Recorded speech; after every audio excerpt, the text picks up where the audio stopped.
incredibly not you. What is that? I can't believe this. This is Nolo found it. On the floor there. Yeah, here. And it's these files, man. I'm not comfortable with this. Talking about SIG-int and signals, and which signals means code, you know? He was just lying there. Talking here about department heads and their names, and then there's these other files that are just like numbers arrayed. Numbers and dates and numbers and numbers and dates and the raw intelligence. I'm not touching this. I want this out of here. Just throw it out? No, you can't do that. I don't know. You figure it out. But I'm not comfortable with this, and I want this out of hard bodies. File on the floor there. Just lying there.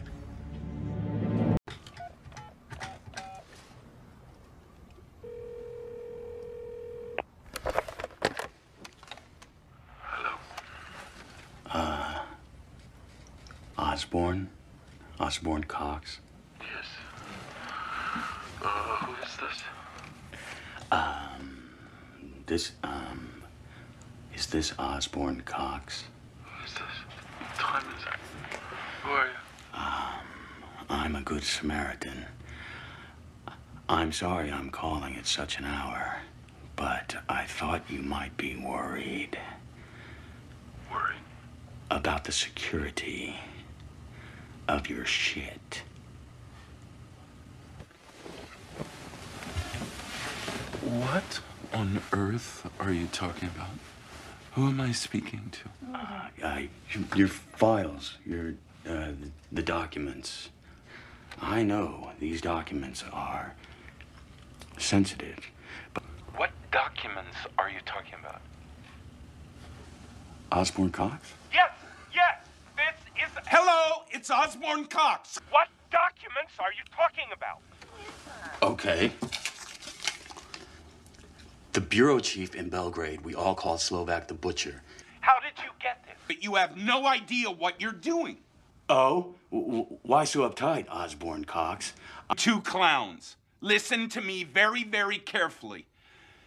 You have no idea what you're doing. And I warn you. You warn us. You warn us? Yes.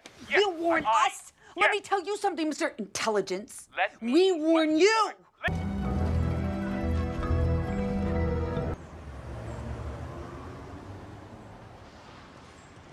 Osborne Cox? And you, I take it, are Mr. Black? Yes, I am. Perhaps. But appearances can be deceptive.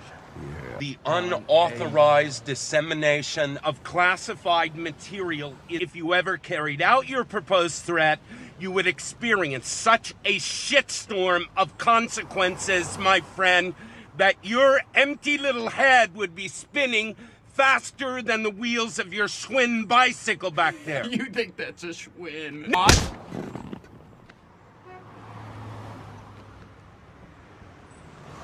Give it to me! I know who you are! Come in, please. Miss Podlesny, good to see you. Hi, is everything okay?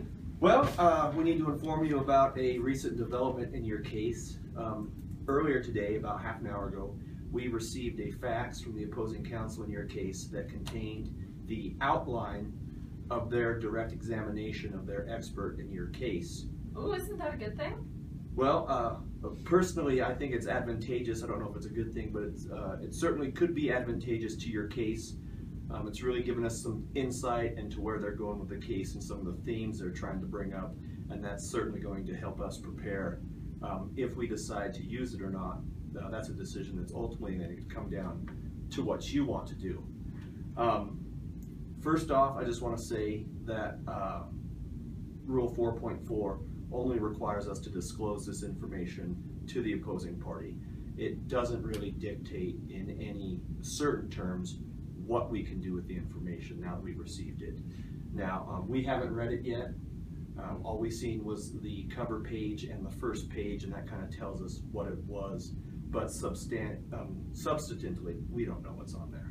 So under Rule 4.4b, does that mean I can read it? You certainly could if you wanted to. If you wanted to read it, of course, you'd probably want to share it with us since we're going to be the ones preparing your defense here at trial. But there's some other considerations that you should probably take into account in making this decision and whether or not you want to use this information or not. Co-counsel here doesn't think you should use it, so I'll let him advocate for his side. Well, to an extent, no, we should not use it unless we have clear-cut law. And in other jurisdictions, in New Jersey, for example, it required the lawyer who realized that it was inadvertent to begin with not to read the document, and if he or she had begun to do so, to stop reading it immediately. There's also case law in California that deals with privilege.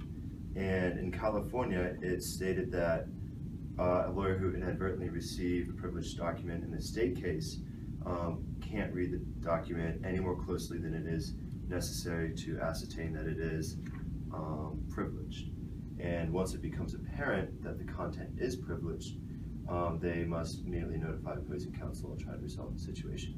We've already notified opposing counsel, however, since that is not applicable, that is only secondary.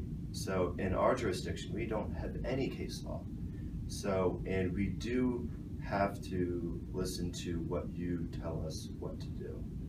However, in the waiver, that falls under Rule 26, and I guess rules of civil procedure of this Orlandia jurisdiction. There's a case in the Northern District of Illinois that kind of governs Rule 26 from my recollection.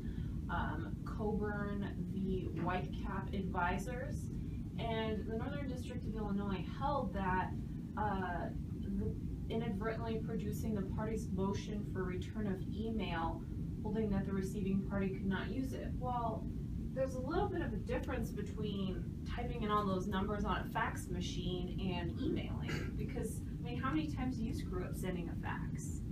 That is a good point. Usually the other attorney on the other side who actually sent us the fax, they had to take reasonable steps in order for this not to happen. That could be an issue going forward. However, as my other attorney, Armstrong, has mentioned, I suggest that we do not use it because as attorneys, we have to hold ourselves out to the public, and if we do this, this could turn into almost a lowball move by us, or it could be seen by the public, and we have to, like I said, hold ourselves out professionally, responsibly, and be civil. Just to speak about some of the case law stuff that my esteemed counsel has mentioned, the ABA has said in a formal opinion 06-440, that if you do receive information inadvertently from the other side, there's no need to not read it. You can read it if you want. Under comment 3 of Model Rule 4.4, a decision to read inadvertently disclosed information falls within the professional discretion of the attorney. So in that, with that, there's no case law in our jurisdiction that says we can't read it, and there's case law out there that goes both ways, saying you can read it and you can't read it. I think that in this instance, in order to zealously represent you as well as we can, we should be as well informed as we can be. And that would mean reading this outline for the direct examination that opposing counsel has inadvertently sent to us. In terms of civility, I know lawyers have a bad name out there, everyone hates lawyers till they need them, but our job isn't to worry about our appearance. Our job is to make sure that you are adequately represented. And we can adequately represent you without reading this information, but we can, more adequately, if you will, represent you if we do read this information. So, as you know, under Rule 1.4, communication, we must tell you about all this stuff, and in the end, it's actually your decision on whether or not you want us to use this information. So it really falls on you on what you'd like to do. Final point, we should stay on the safe side. We already have a very solid case. I do not believe that we need to read this document. It could, yes, like Armstrong has mentioned, help you even more with the case. However, do we need it? Maybe, maybe not. I do not think so. I do not think it will be determinative of how the ruling will go. However, it is up to you, I guess. I would just say, you know, why take a chance? Well, I mean, I hired you guys because you're the best. I don't think we need to take any cheap shots. Let's be ethical and let's win. I think you're being an idiot right now. Brilliant mind over there. But in the end, it's your decision, so if you want us to throw away this golden egg we've just been given, then fine, we'll throw it away. You can burn it yourself. It's your decision, Yeah. so.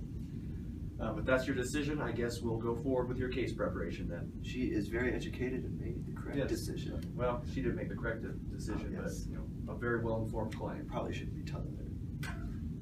Wow. All right, well, we'll see you at trial. Thank you then. Thank Have a you. good day.